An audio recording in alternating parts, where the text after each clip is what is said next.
ஆண்டவராகிய இயேசு கிறிஸ்துவின் நாமத்தினாலே உங்கள் யாவருக்கும் அன்பான வாழ்த்துக்களை நான் தெரிவித்துக் கொள்கிறேன். மற்றொரு இனிய காலை பொழுதிலே உங்களோடு ஆண்டுடைய வார்த்தையை பகிர்ந்து கொள்வதிலே மிகுந்த மனமகிழ்ச்சி அடைகிறேன். இன்றைக்கு நான் உங்களோடு சொல்லப்போகின்ற கர்த்தருடைய வார்த்தை சங்கீதங்களின் புஸ்தகம் 16ஆம் அதிகாரம் 8ஆம் வசனம். கர்த்தரை எப்பொழுது எனக்கு முன்பதாக வைத்திருக்கிறேன், அவன் வலது வருஷத்தில் இருக்கிறபடியால் நான் அசைக்கப்படுவது இல்லை. ரொம்ப அற்புதமான ஒரு வார்த்தை, நம்ம எல்லாருக்கும் ரொம்ப ரொம்ப ஃபெமிலியரான ஒரு வார்த்தை. நிறைய பேர் சொல்லுவாங்க, என்னை அசைச்சு பார்க்க முடியுமா, என்னை ஒன்றும் பண்ண முடியாதுப்பா, நான் ஒன்றும் பண்ண முடியாது, என்னை யாரும் என்ன பண்ண முடியாதுன்னு சொல்லி சேலஞ்சு பண்ணி பேசுவாங்கல்ல. இதே போல் தாவீது சொல்கிறான், என்னை யாரும் ஒன்றும் பண்ண முடியாது, யார் என்னை தொட முடியாது, யாரும் நெருங்க முடியாது என்று ஒரு சவால் விடுகிற அளவு தன் வாழ்க்கையை உயர்த்தி அவன் பேசுகிறார். இன்றைக்கும் ஆண்டவராகிய கர்த்தர் அந்த நிலைமையில் தான் உங்களை வைக்க விரும்புகிறார். யாரும் தொடாத, யாரும் நெருங்க முடியாத, எந்த சூழ்நிலையும் பிரிக்க முடியாத அந்த இடத்துல வைக்க விரும்புகிறார். வேதம் அதைத்தானே சொல்லுகிறது.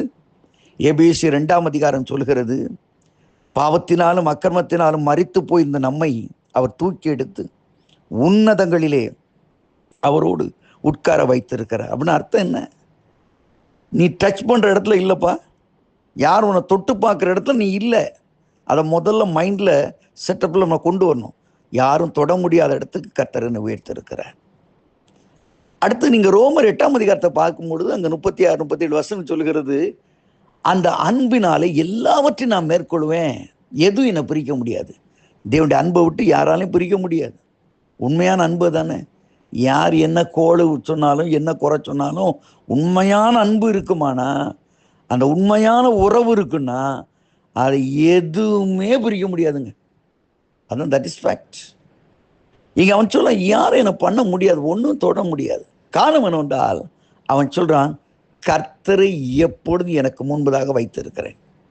ஆங்கில மொழிபெயர்ப்பு பண்ணால் செட் ஹிம், அவரை அப்படி முன்னாடி, அதாவது ஒரு ப்ரோக்ராம் செட் பண்ணுன்னு சொல்லுவாங்கல்ல, ஒரு இதுலேருந்து அந்த செட்டிங் மாறி போச்சு அப்படின்னு சொல்கிறோம். ஃபோனில் செட்டிங் சரி பண்ணுங்கன்னு சொல்கிறோம், கம்ப்யூட்டர் செட்டிங் சரியில்லைன்னு சொல்கிறோம். செட்டிங்னா என்ன? ஒரு மிஷினுடைய ஆர்கன் எப்படி பண்ணணும், சுழலணும், எப்படி நடக்கணும், இந்த செட்டிங்ஸை உன் கையில் வைக்காதையா, கர்த்தரை எப்பொழுது எனக்கு முன்பதாக நிறுத்தி, இஸ் த ஆப்ரேட்டர், அவர் மூலமாக தான் நான் ஃபங்க்ஷன் ஆகிறேன்றது தான் அந்த இடம். புரியுங்களா? கர்த்தனை சும்மாடி சிலர் இப்போ அப்படியே சைக்கிளில் போயிட்டு இருப்பான், சேஷனா சிலுவையை பார்த்தோம், டங்கு டங்கு 3 சிலுவையை போட்டு ஒரு முத்தம் கொடுத்துட்டு போயிட்டே இருப்பான். கழுத்தில் அவன் உத்திராட்ச கூட்டம் மாதிரி ஒன்று தொங்க போட்டிருப்பான். அதை இன்னமும் அது இருக்கிறது யேசுநாதரே கூட இருக்குமா நினைப்போம். அவனுக்கு அது இல்லைங்க. அங்கே வேற வசனம், I have controlled, I have operate. நான் ஆப்ரேட் ஆகிறது, நான் கண்ட்ரோல் பண்ணப்பட்டிருப்பது. The system is set God. அவரால் தான் என் சிஸ்டமே செட் பண்ணி வச்சிருக்கு இல்லையா? இந்த இதை இப்படி நான் செட் பண்ணி வச்சிருக்கிறேன், இந்த டைமை நான் இப்படி செட் பண்ணுறேன், அலாரத்தை செட் பண்ணி வச்சிருக்கிற மாதிரி செட் பண்ணி என் லைஃப்பை செட் பண்ணதே அவர் தான். Is a setter. அதனால் அவரை தான் நான் பார்த்துக்கிட்டு இருக்கேன். அவர் என்ன சொல்கிறாரோ அந்த ரிமோட்டை அடிக்காரு, நான் போகிறேன். Praise the Lord. ஹல்லேலூயா சொல்லுங்க பார்ப்போம். உன் லைஃபுடைய ரிமோட் எங்கே இருக்குது தெரியுமா? கர்த்தருடைய கையில் இருக்குது. அவர் ப்ரெஸ் பட்டன் அமுக்குனா நீ போகலாம், ரோபோ மாதிரி போகலாம். Praise the Lord. இன்னைக்கு நீ ஆப்ரேட் பண்ணணும், நீ இருக்கணும்னு கற்றுக்கு சித்தமானா நீ நடப்பா, வாழ்வா, சாப்பிடுவா, ஜெயம் பெறுவா. Praise the Lord. இந்த இதில் பாருங்க பார்ப்போம், இல்லை என்ன செய்ய முடியும்? அவர் அடுத்த சொல்கிறான், அவர் வலது வருஷத்தில் இருக்கிற வலசுன்னா ஒர்க், நான் செய்கிற எல்லா காரியத்திலையும் கர்த்தருடைய நாமத்தால் தொடங்கி கர்த்தருடைய நாமத்தால் முடிக்கிறேன். அப்போ எப்படி தோல்வி வரும் இல்லையா? ஒரு இந்திய நாட்டு பிரதிநிதி ஒரு வெளிநாட்டுக்கு போகிறான்னா இந்திய நாடே அந்த நாட்டுக்கு போன மாதிரி அர்த்தம். அவன் சொல்கிற வார்த்தை வேத வார்த்தைமா இந்தியாவே சொல்கிற மாதிரி இல்லையா? மினிஸ்டர் சொல்லிட்டாருங்க, சிஎம் சொல்லிட்டாருங்க, பிஎம் சொல்லிட்டான்னு சொல்கிறோமே. அவன் சொல்கிறான், கர்த்தரின் வலது வருஷத்துக்கு அவரை செட் பண்ணி வச்சிருக்கனால என்னுடைய ஒவ்வொரு ஆக்ஷனும் அவர் என்ன சொல்கிறாரோ அந்த ஆக்ஷன் தான். நாங்களாக எது செய்வதற்கு ஒன்றுமே இல்லை. அப்போஸ்தலனாகிய பவுல் சொல்கிறான், நான் எங்களால் ஒன்றுமே ஆப்ரேட் பண்ண முடியாது, நாங்கள் அவராலே செய்கிற காரியங்கள் என்று சொல்லுகிறார். நாங்கள் அவருக்குள் அசைகிறோம், அவருக்குள் இருக்கிறோம் இல்லையா? அவருக்கு மூலமாகத்தான் சகலம் ஃபங்க்ஷன் ஆகுது. இந்த சூத்திரம் உங்க வாழ்க்கையில தெரிஞ்சுன்னா எப்படி அசைக்க முடியும்?